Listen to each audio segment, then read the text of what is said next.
3 to... Gary Bledsoe, the president of the Texas NAACP, wanted an FBI investigation into Simpson's death. So he and two private investigators working with his group gathered together a 3-page summary of concerns and questions that they had about the investigation. Now these concerns and questions were based on their own legwork.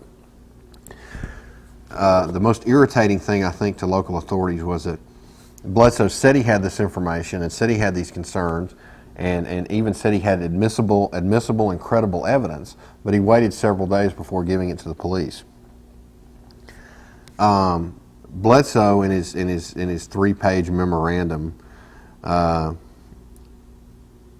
wanted to do 3 basic things.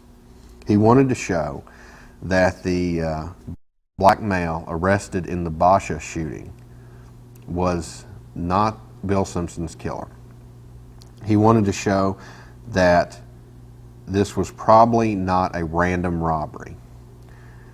And through information and statements provided by Bill Simpson before he died and others, show that there was a possibility that other matters were involved. I suspect what Mr. Bledsoe meant by that was some kind of racial matter or some kind of drug concerns at the complex.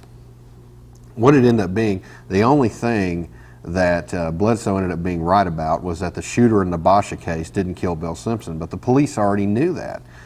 You know, the FBI took the information from Bledsoe and almost immediately, about a week and a half, 2 weeks after he presented it to them in early September of '93, they almost immediately dismissed it.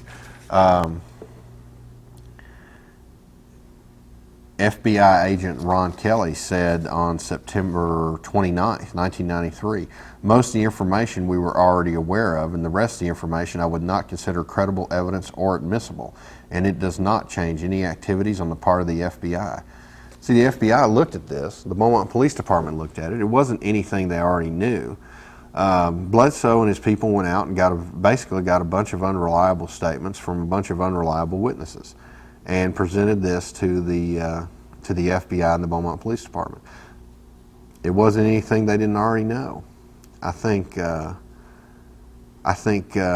officials here felt that Mr. Bledsoe was well intentioned, but I don't think later they actually blamed him for delaying the investigation because they wasted valuable time in the opening days of this investigation dealing with Mr. Bledsoe's report.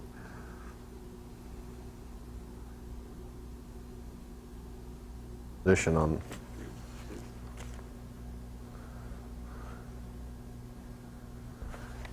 Bledsoe continually called for a federal investigation, and the FBI determined there was no federal jurisdiction in the case. As for the substance of Bledsoe's material, that's never really been made clear. Bledsoe, I don't think he had anything, and the cops didn't think he had anything either. He was trying to help, but I don't think he really came up with anything other than some statements from some unreliable witnesses. He used past statements from Bill Simpson himself, and I don't think he ever came up with anything reliable.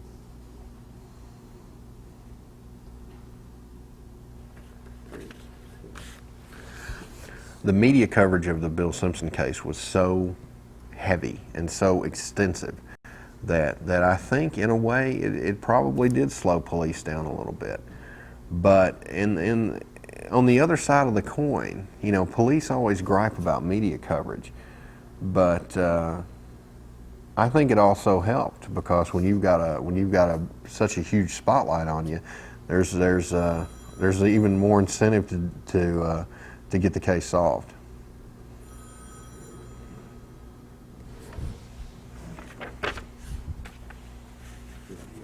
What was like that Montel come in, etc. Oh yeah.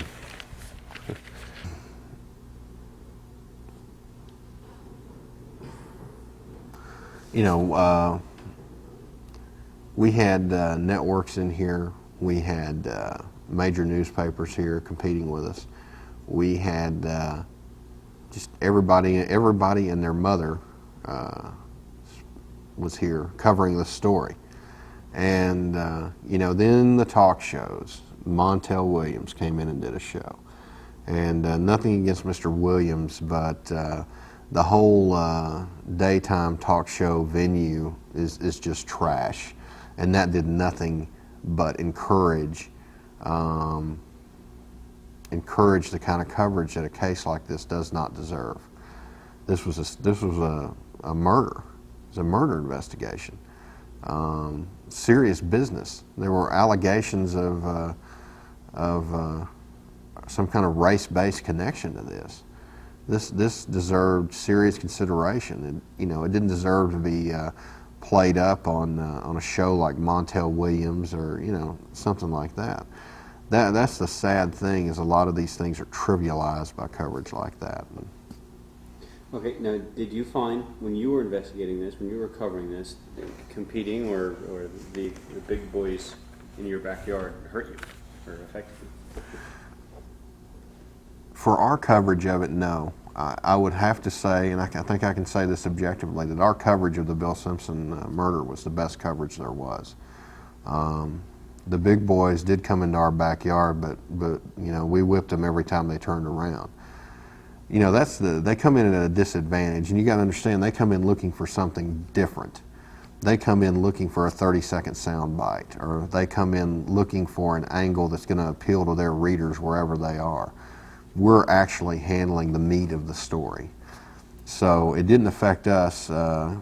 If anything, it helped us, because you had the quote big city media come in, and they kind of pissed everybody off. And can we do that again? oh, sorry. Or just we had the big city media come in. We had the big city media come in, and if it's one thing I've learned about the quote mainstream big media outlets, they don't know how to talk to people, and they don't know how to deal with people, and they weren't very polite. They don't observe any rules of common decency. So, see, you can be a decent and polite human being and still do a great job as a reporter. But they didn't. Specifics, They would call the police department, and... So, 3, 2. They would call the big media outlets would call the police department and start, razzing, just anybody that picked up the phone. It could be a dispatcher who knew nothing about the case, and there's some guy from a network screaming at her, asking her why the case hasn't been solved. Is the police department racist? This and this. If this had been a white guy with this, just whoever they got to, they left a very unfavorable impression down here, and for good reason. They came in like a bull in a china shop, and for what they tried to do, I mean, they alienated a lot of people. I mean, do you have any specifics like ABC did thus and so? Or? No, no specifics. I don't want to get into name calling with anybody. It's just, I think it's good enough to say that the major media outlets who covered this story, I think the best coverage came out of two places. It came out of this newspaper, the Beaumont Enterprise, and the Houston Chronicle, because Bill Simpson was so close to Richard Stewart. But I think we really out-hustled the major media outlets, because they were more concerned with making the story sexy than making it real. Okay. Do you have any examples of them perhaps affecting the police investigation? The police are trying to talk to people while the TV people do it. Well, there's always that thing, because you always want to, as a reporter, you always want to talk to everybody involved. I don't think there was any specific examples where they interfered with witnesses or anything like that. I think it was more the pressure. I mean, if a police lieutenant handling an investigation or overseeing an investigation has to take time out of his day to talk to 30 media outlets as opposed to the 2 or 3 that he usually talks to every day, I mean, that's going to slow him down some. And there's a big thing with police departments and public perception. They wanted to solve this case. They needed to solve this case. They could not let this case remain unsolved. So you got that much light on you, you work like hell. All right. Do you think the media coverage and the case affected, in Vider and or Bowman or both, relationships between the police and the community? How do you think the shooting affected that? I think the media coverage of the case on the national level, I think the media coverage of the case on a national level helped perpetuate the stereotype of Vider as the most racist town in America. You know, Texas Monthly did a cover story on Vider. I forget what it was, City of Hate or something like that. Or, you know, Vider definitely came out of this deal worse for the wear as far as the image of their city was concerned. And so did this whole area, I think. A lot of people, I think, came away with the impression that this is a racist area with plenty of bigots everywhere. But, you know, everywhere's like that. Is it? I think so, yeah. I think everywhere you look, there are going to be people who are going to be racist and bigots. Now, I think in different parts of the country, those people may be a little more pronounced. I think maybe they're a little more pronounced in the South. You know, I've grown up in the South. I grew up in Tennessee and in Texas. I think that those types of folks feel a little freer to express their unfortunate views in the South. Well, why are they freer there? I think because those views are more accepted or more easily swallowed down here. Because anybody who's from the South has grown up around people like that, has known people like that. You know, racism is by no means dead. It's just quieter now. Do you think this instance has affected white, black? We talked about the police a bit. Now, just culturally in the town, has affected white, black. I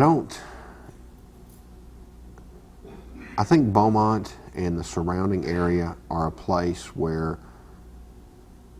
tension between the white and the black community occasionally arises, like in any number of cities. I don't think this had a huge effect on that. No, I don't think it caused any tensions to be increased. I think because of the constant reassurance of the police to the public that this wasn't any kind of racial thing, that helped.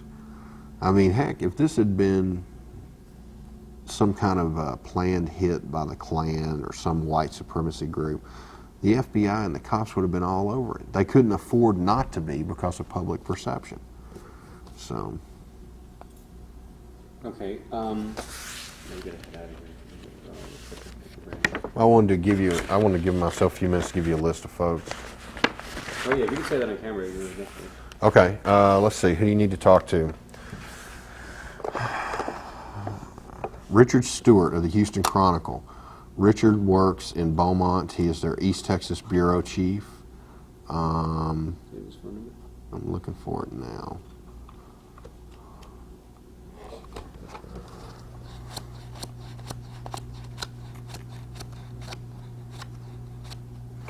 Okay, try these two numbers, area code 409-898-4311 or 898-8444. Okay, media people, let's take those first. Richard's the best one aside from me. Channel 6 might be able to give you some of their footage. They had a reporter there named Darlene Dorsey, who is no longer there, who works at another station, who knew Simpson pretty well. I think he even had a little crush on her or something. They might be able to tell you how to get in touch with her. Of course, there's KBMT, Channel 12. I don't think they did as good a coverage as Channel 6. Let's see. All right, the police department. Beaumont Police Chief Tom Schofield would be a good person to talk to. 409-880-3801 is his office. Lieutenant Charles Tyler, 880-3830. He's the lieutenant in CID who oversaw the investigation. He can get you, I think what's critical for something like this is Tyler oversaw it and was the spokesman for the department on this thing, but it's critical to talk to the actual detectives who worked the case. And there was a detective who came into the case later, whose name I can't remember right now, it escapes me and I don't know why. But Tyler will tell you who the investigators were in the case, and you talk to the specific investigators, you'll get the better stuff. At the FBI, Ron Kelly is the best person to talk to. He's very colorful and he's a great interview.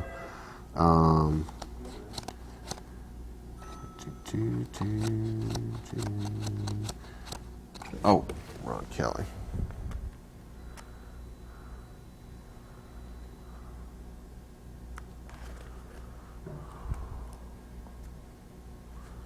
See, I've got clan cards in here. Could you hold on? Yeah, one second. Okay, here we go. Ronald W. Kelly, Supervisory Special Agent, Beaumont Office of the FBI. 832-8571 is the best way to get him. Let's see, who else? The prosecutor, the Jefferson County District Attorney is a man named Tom Manus. I think that's 835-8550. The prosecutor who handled the one Simpson defendant who has gone to trial and been convicted is Chip Radford. One of the defense attorneys for the defendant was a guy named McGrath, Jim McGrath. He's a former DA. He was co-counsel. You can get the other counsel's name from him, and he'd be in the Beaumont listings. Richard Stewart has the numbers and the names of Bill Simpson's family, if you want to get in touch with them. His sister in New York, his mother in California, because Simpson was buried in California. It's pretty critical to talk to them. It might be good for you for your documentary, because his sister, who didn't talk to him for years and years, refuses to believe that he was killed for $2.14, Do you have, if you are comfortable divulging it, any Viter/Clan people? I have some of those, but I don't really divulge those. Okay. Because I've got to use them. I understand. Could you ask them if they want to call me? Yeah, I can do that for you, yeah. I'll tell you how to get in touch with the leaders of these groups. The two groups you're dealing with are the White Camellia Knights of the Ku Klux Klan. Now, their leader is named Charles Lee. I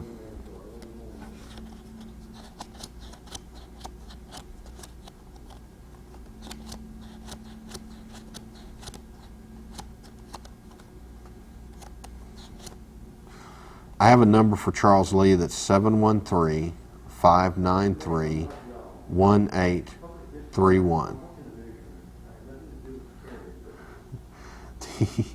The other group is the Knights of the Ku Klux Klan.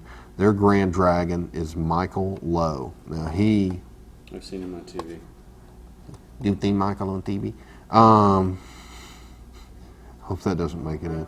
No, I'm not. 817-881-1652.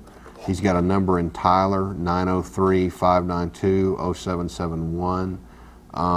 If you can't find him in either one of those numbers, call the Waco Tribune Herald. They ought to be able to help you track him down. He loves being interviewed. Yeah, I know. Who else? Oh, Hale. You got to talk to Hale in Austin. He can give you background, and don't tell him I told you this, but he's the guy with the Elliott Ness complex. Hale.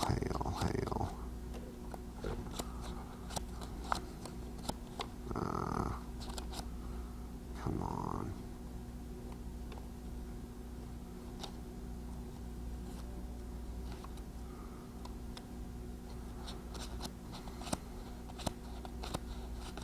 Here we go. Bill Hale, Hale, Executive Director, Texas Commission on Human Rights. His work number is 512-837-8534, and because I like you, his home number is 512-454-1683. You'll love talking to him. Hey, sounds great. Well, I cannot thank you enough. I was